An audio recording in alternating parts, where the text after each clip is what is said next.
এক মহিলা 4টি বিবাহ করছে, বাবা যায়। তো মহিলা বিবাহ করে, দিব্যি চলতেছে, উড়াদুরা সবকিছু চলতেছে, ভালো ভালো খাবার খাচ্ছে।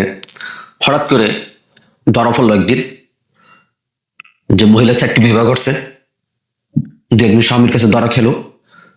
তো স্বামী কি করলো, এলাকার চেয়ারম্যানকে বিচার দিল যে ওই মহিলা আমার সাথে প্রতারণা করেছে, অমুকাকে বিয়ে করছে, এরকম 4টা বিবাহ করছে।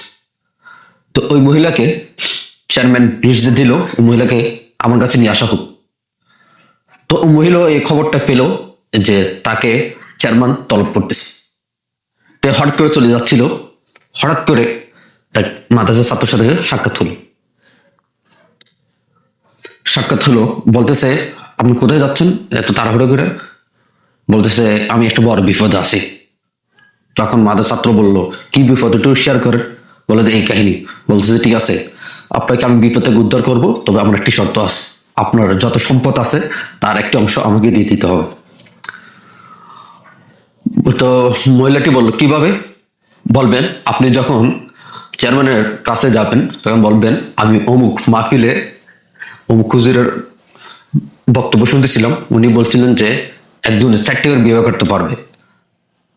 তো এখন আমি এতটুকু শুনছি, এখন পুরুষের কথা বলছে না নারীর কথা বলছে সেটা আমি শুনি নাই।